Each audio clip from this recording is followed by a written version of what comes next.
I have two questions. I'll start with the easier one. So I've spoken with you before about myself being a rock climber and cliff developer. So my climbing career has been an awesome career, and it has gotten to the point now where it is like become really grand. A lot of fantastic things happening, kind of like a really peak high point, and the momentum of my desire to continue to develop, push the edge of difficulty and put up new routes is still there. But in spite of everything that seems to be unfolding right in front of me with my climbing career, I don't seem to love it anymore. And in my core, this has been a tug of war I've had for a short while. I want to walk away from it and do something else. I don't seem to, at my heart, want to do it anymore. But my desire still wants to. The Indiana Jones in me still wants to continue to do it. But my heart feels like it wants to go somewhere else. See if you can settle into this question for a little bit. And we're not really asking you to reach back. We really are not asking you to reach back. But can you find that feeling place of enthusiasm for this? What makes that? It's a feeling of adventure, use those words, a feeling of adventure or newness or pushing the limits. But that feeling of adventure, what is it about? Is it your awareness of having accomplished something beyond what you've done before?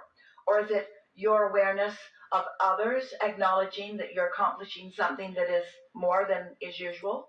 Or is it the discovery in the moment? In other words, what makes those peak moments the peak moments that they have been? If I understand correctly, I would say that the drive that has continued to make me do what I've done for so many years, and I've been highly productive at it, has been the joy of going out into the unknown, into oftentimes dangerous territory, beautiful territory, new horizons, new woods, new trails, new cliffs, and being somewhere not first in the sense of, I'm the first one there, but first in the sense of it's still virgin territory. I have no idea what's going to happen next, and letting all of that unfold.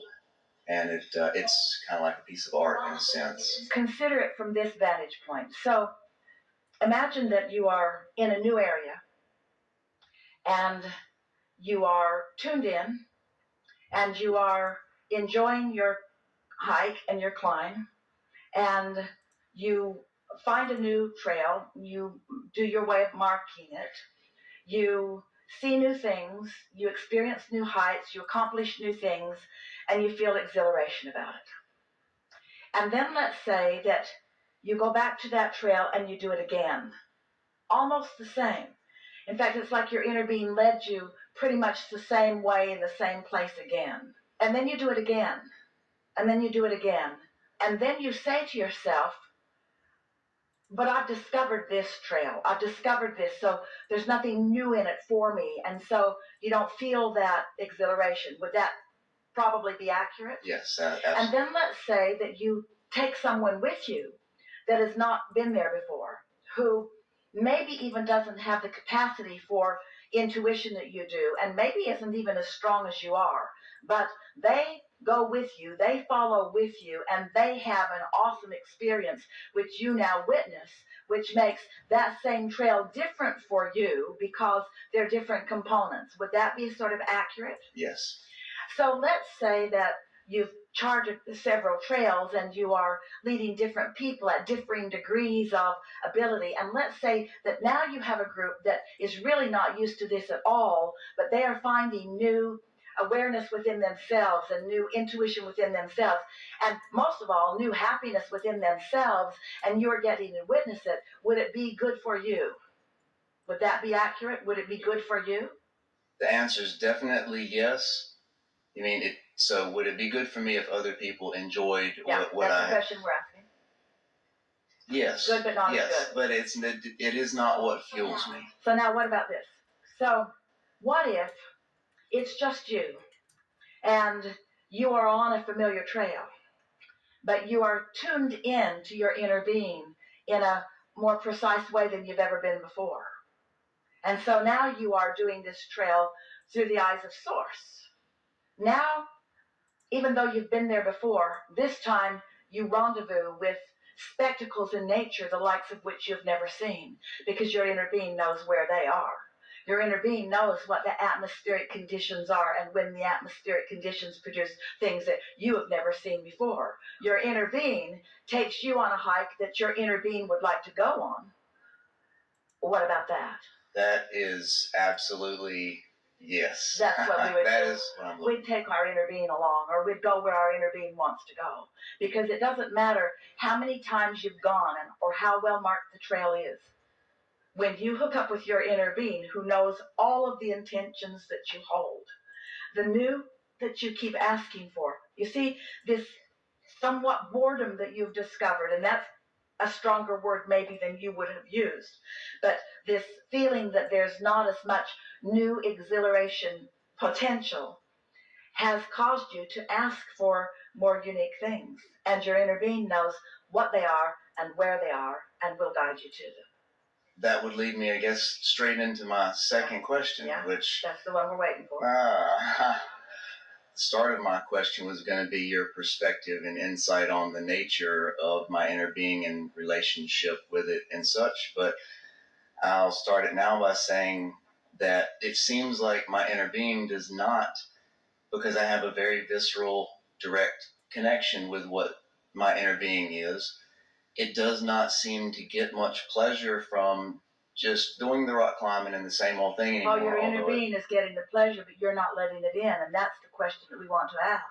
It's turned into a physical thing for you rather than an inspired thing for you. Yes, absolutely. And until you're letting it be an inspired thing, then you're not hooking up with the newness that your inner being is experiencing. This conversation helps us in so many ways because we want you to understand that your inner being is expanding with you and through you as well. Well, I have been, during the last couple of years, I have slowly gravitated away from the cliffs, although I'm still doing what I'm doing.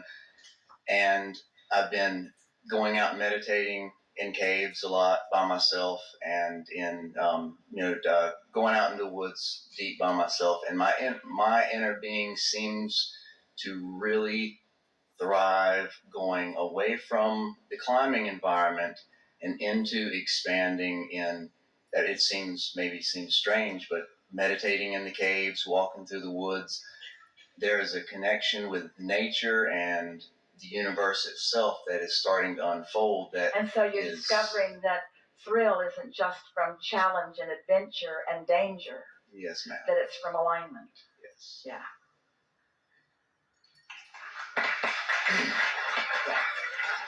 And alignment comes in lots of different forms, doesn't it? Here's a question for all of you, but we're going to direct it right at you. Do you believe that there are many not yet chartered paths in your vortex? Yes. And do you believe that your inner being knows what they are and where the thrills upon them are? It certainly seems to, yes. And so when you get out on this trail of life, this physical trail, who do you think is leading the way? Inner being.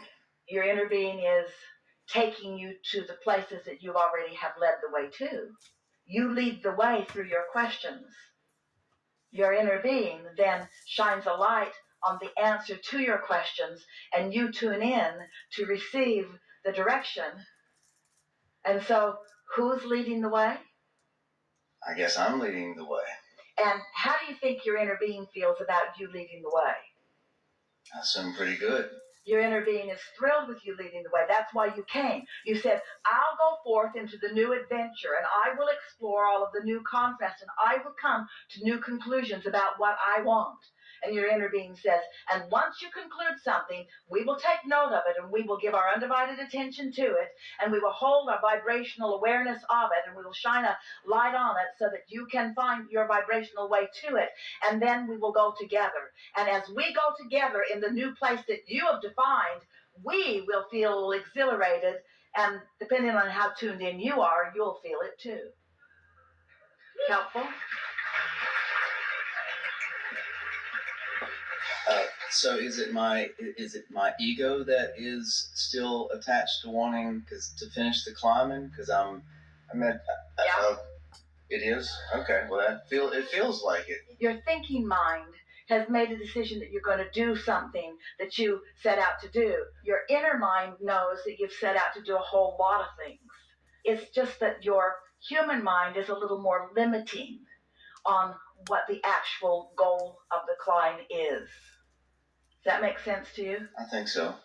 It feels almost like I'm, say, an actor that's done a lot of great movies and stuff, but now has this slot in the best movie you've hoped for all your life, and now I don't want to do the movie, and walking away from it seems difficult, although... Because you've discovered that there are other exhilarating experiences in things that are less known to you. So walking away from all of the climbing, even at its apex, is... Yeah, my ego feels like it does not want to. There's a lot of attachment there for good and bad reasons. You don't have to walk away from it. You might just take a little fork in the road while you're on it. You see what we mean? In other words, I do. There's so much about that is still satisfying. But there's so much more that you haven't allowed yourself to discover yet, that your inner being knows you want and is willing and ready and able to lead you to. I heard that. My question about my inner being would be, and I desperately hope that you can receive my question without me having to describe it too much, which I'm sure you can. That desperation will be hard for us to make our way through. Can you lighten up a little bit? Can you give it a rest? Can I give what a rest? The desperation?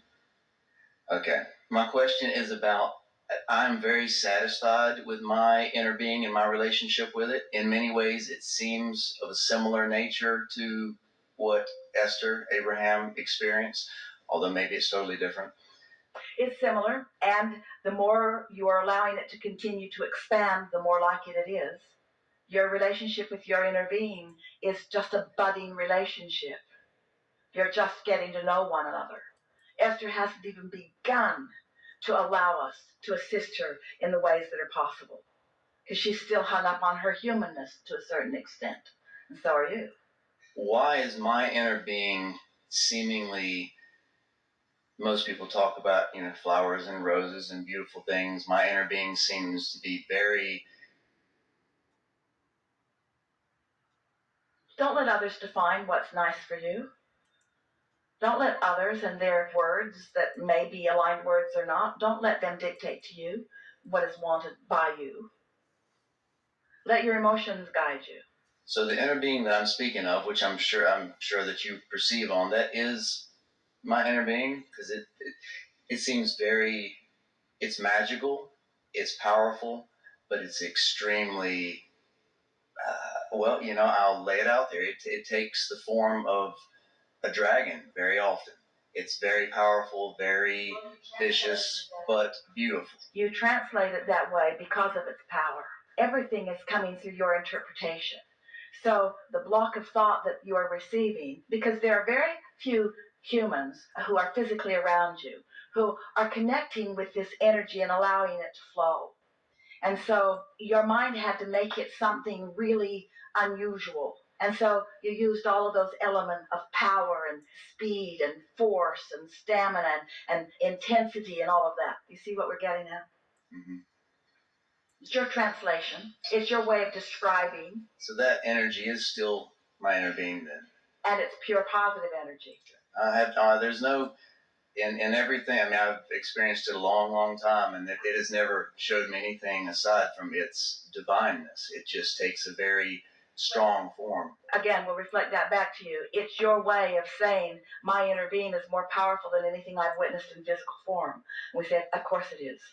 Everyone's got that dragon within them, that eagerness to go, and that it's the power of it, it's the strength of it, it's the longevity of it, it's the eternalness of it. Yeah.